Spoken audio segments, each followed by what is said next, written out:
The drive to make things better, faster, smarter. It's just, well, it's fundamental, isn't it? Whether it's science or just making code run quicker. Absolutely. And that's really what we're digging into today. Yeah, we're looking at something called AlphaEvolve, a new coding agent from Google DeepMind. Sounds pretty advanced. It definitely is. Yeah. It's pushing the boundaries in algorithm design using AI to actually improve the code itself. Okay, AlphaEvolve. So break it down for us. What's the big picture? Well, think of it like an AI that doesn't just understand code, but can rewrite it Mm. purposefully to make it better. Better how? Yeah. Faster. More efficient. Yeah, both. It Yeah. uses large language models, the AI tech that's so good with language, Right. but applies that skill to computer languages. It takes algorithms we already have Mhm. and sort of evolves them, makes Yeah. them more efficient, or finds totally new ways to solve problems. Okay, so it's not just writing code from scratch. It's taking existing stuff and making it better, almost like evolution. That's a really good way to put it. It's an evolutionary approach. Yeah. The LLM suggests changes, modifications to the code. Mm-hmm. Then those changes get tested automatically. Does this new version actually perform better based on criteria we set? Oh, okay. And that cycle, propose, test, learn, that's the evolution. And that testing part, the automated evaluation, that sounds critical because LLMs can be confidently wrong sometimes. Exactly right. You need that grounding.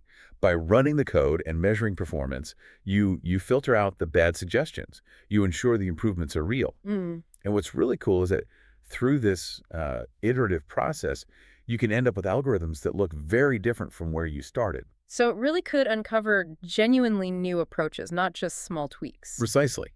The paper shows it can be used for discovering completely new algorithms or just finding much better solutions where an algorithm is the key. Now, AI and algorithms, I feel like we've heard about similar things before. Fun search, maybe.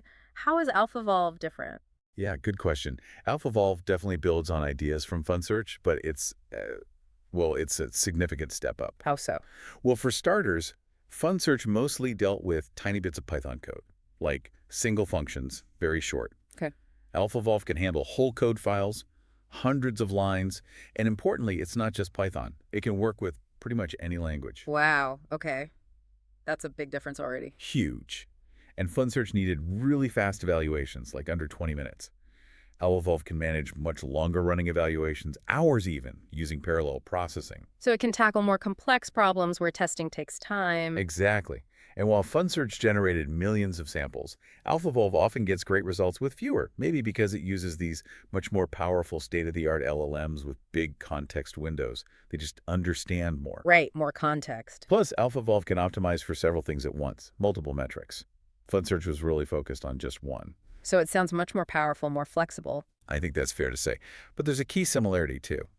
It still needs problems where you can automatically score the solution, machine gradable. Right, you need that objective measure. Which naturally leads it towards maths, computer science, system optimization, areas where you can define success clearly. Makes sense.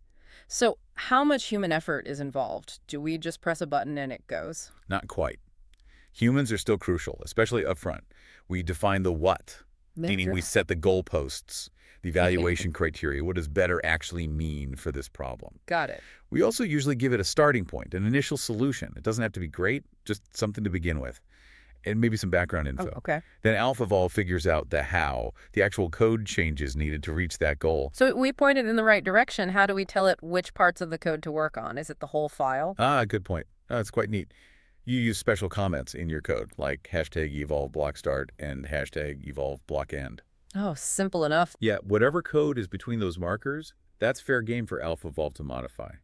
The code outside provides the context and lets the evolve part run. That seems really practical for integrating into existing projects. The paper also mentioned working at different levels of abstraction. What's that about? Yes, that's a really interesting part. It's very flexible.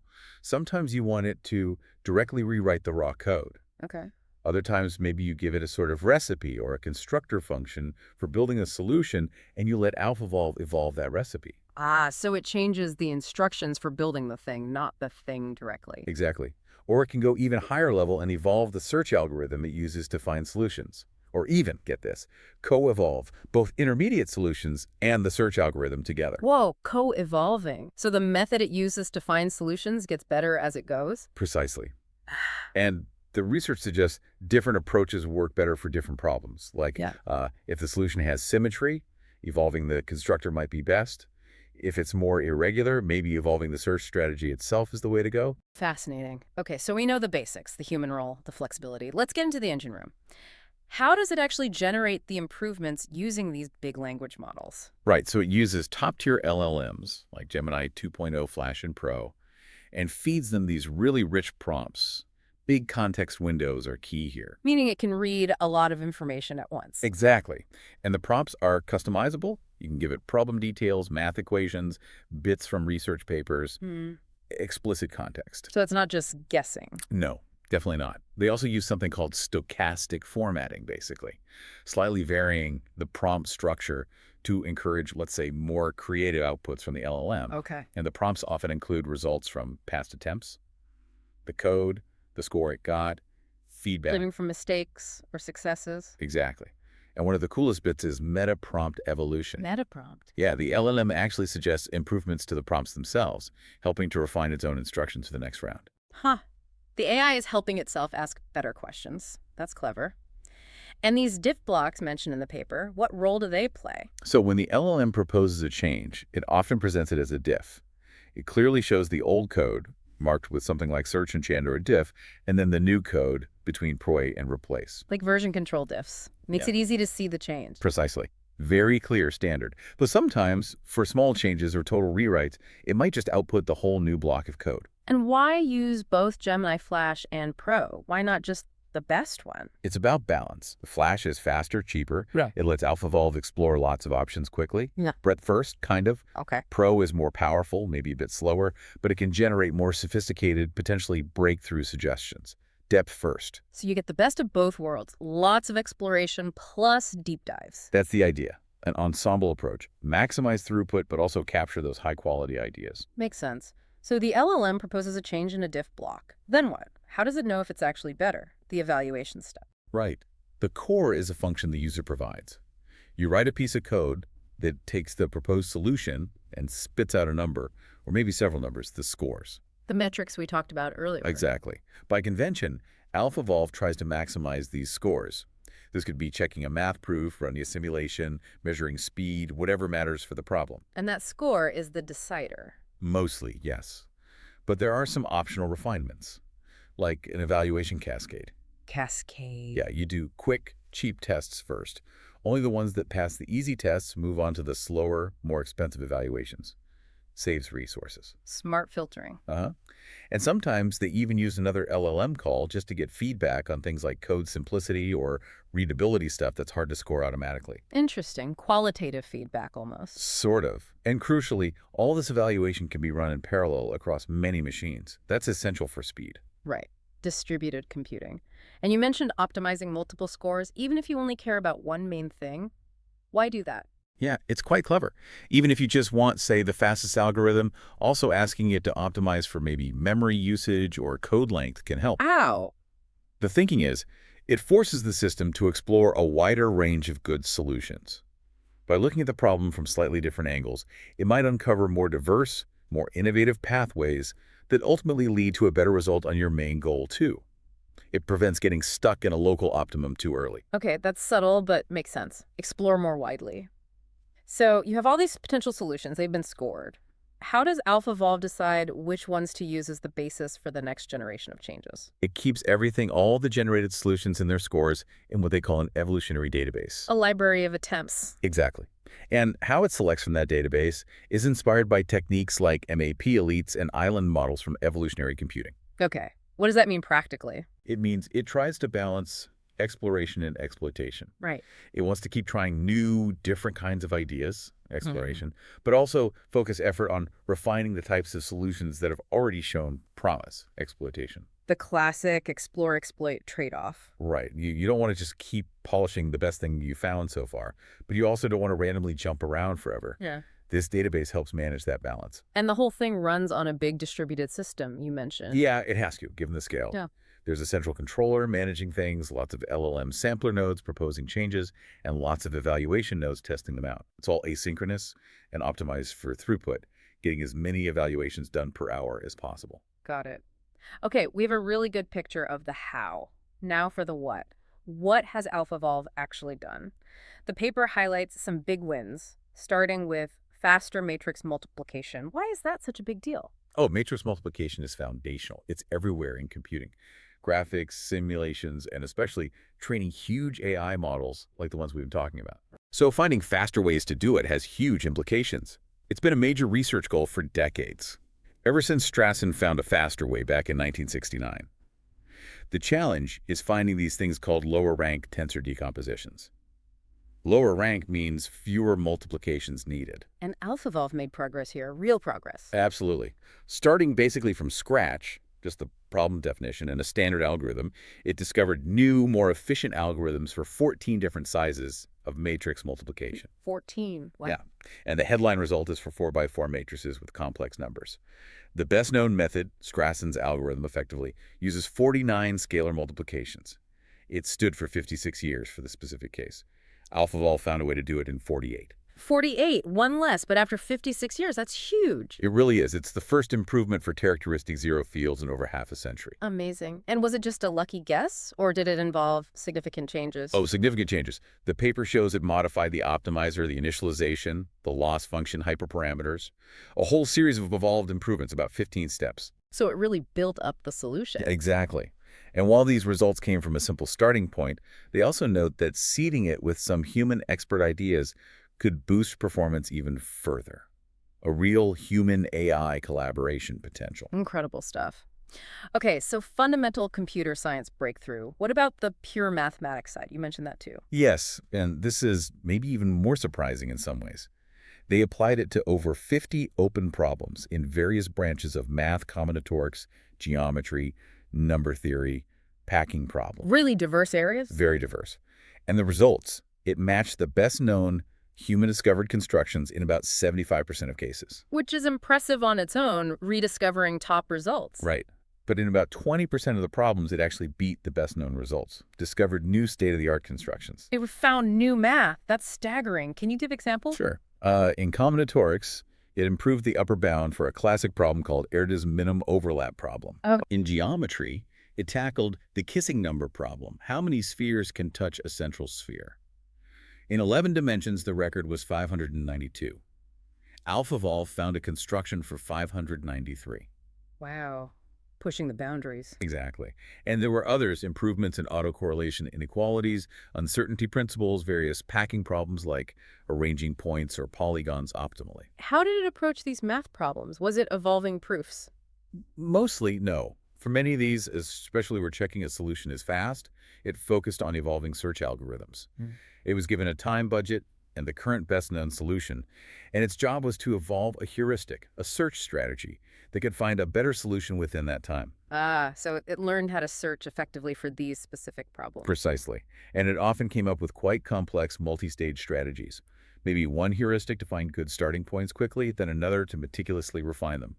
Automating the discovery of good search methods is a big part of its power here. And mathematicians were involved in suggesting problems. Yeah, people like Javier Gomez Serrano, Terence Tao, suggesting challenging open problems. It really points towards AI as a potential collaborator in mathematical research. Amazing. Okay, so fundamental CS, pure math.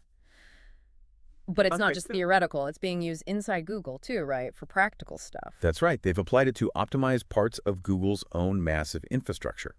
One example is data center scheduling. Like deciding which computer runs which job. Exactly. In their Borg system, they framed it as a complex vector bin packing problem fitting jobs with different resource needs onto machines. AlphaEvolve evolved a heuristic, a rule for deciding which job goes where. It found a surprisingly simple rule that actually outperformed the complex production system they were using. No way. Simpler and better. Yep. And deploying it recovered, on average, 0.7% of previously stranded compute resources across the whole fleet. That's a lot of computing power at Google's scale. That's a tangible, massive impact. Why AlphaEvolve for this, not other AI methods? They mentioned interpretability was key. Because AlphaEvolve produces code, engineers can actually read and understand the scheduling logic. For a critical system like Borg, being able to debug and trust the logic is vital. Easier than interpreting a complex deep learning model, perhaps. Right, the black box problem. Makes sense. What else inside Google? It helped optimize Gemini itself. specifically the low-level kernels, the software that runs matrix operations on Google's TPUs during training. Optimizing the optimizer. Kind of, yeah. Manually tuning these tiling strategies for kernels is super hard and takes ages. AlphaEvolve automated it What was the result? and averaged 23% speed up on those specific kernels, which translated to a 1% reduction in overall Gemini training time. Again, 1% is huge for these massive training runs. And faster optimization, too. Much faster. Months of human effort down to days. And this improved heuristic is now deployed, making Gemini training more efficient. Incredible feedback loop. Gemini via AlphaEvolve improving Gemini, did it touch hardware, too? It did. They challenged it to optimize the design of an arithmetic circuit in a TPU, described in Verilog, the hardware description language. Goal: reduce area and power. It found a simple code change, basically removing some unnecessary bits that worked. Validated by the TPU designers, it's Gemini's first direct contribution to TPU hardware design, communicated directly in the language engineers use. Wow. Software improving hardware design. Okay, one more internal application mentioned optimizing compiler output. That sounds deep. Yeah, very deep. They took the low-level code, the intermediate representation, or IR, generated by the XLA compiler for parts of flash attention. Which is important for transformers. Crucial. And also for pre-post processing code running on GPUs. This IR is usually just for debugging, and it's already heavily optimized by the compiler. So a tough target. Extremely tough. But AlphaEvolve still found optimizations, speeding up the flash attention kernel by 32% and the pre-post processing by 15%. That's impressive on already optimized code. It really is. And it suggests that these kinds of AI-discovered optimizations might eventually find their way back into the compilers themselves. Amazing breadth of applications. So one last technical bit. The paper mentions ablation studies. What were they trying to figure out there? Right. Ablation studies are where you systematically remove parts of the system to see how important each part is. They did this for the matrix multiplication and kissing number problems. What did they remove? Things like the whole evolutionary approach itself, the rich context in the prompts, the meta-prompting, evolving whole files versus just functions, using powerful LLMs versus weaker ones. And the finding? Basically, everything mattered. Each component they tested contributed significantly to the final performance. It wasn't just one magic ingredient. So it really is the combination, the evolution, the smart LLMs, the context, the evaluation, all working together. Exactly. It's the synergy of the whole system that delivers these results. Well, this has been absolutely fascinating. A really deep look into AlphaEvolve. It feels like more than just an incremental step. I agree. It shows a path towards AI, not just using tools, but genuinely improving and even discovering the fundamental tools of science and engineering. So if we had to boil it down, what are the absolute key takeaways for our listener? Let's say, 1, AlphaEvolve combines LLMs, evolution, and automated evaluation to make real discoveries. 2, it's achieved breakthroughs in fundamental areas like matrix multiplication and pure math. 3, it's already delivering practical, measurable optimizations in complex real-world systems, like Google's infrastructure. Powerful stuff. And it leaves you wondering. We've seen AI get good at solving problems we set for it, but this feels different. AI discovering new ways to solve problems, new algorithms, maybe even new scientific ideas. So here's a thought for you, our listener. Where do you think this is headed? What fields might be completely transformed next by AI agents that can not just apply knowledge, but actually generate fundamentally new code, new algorithms, new solutions? Where does AI stop being just a tool and start becoming a genuine discovery partner? That's the big question, isn't it? And if you want to dive even deeper into the specifics we discussed, the white paper is out there, and they've released code and notebooks for the math and matrix multiplication results too. Definitely worth checking out. It really feels like we're seeing the start of something potentially revolutionary in how discovery and innovation happen. Thanks for joining us for this deep dive.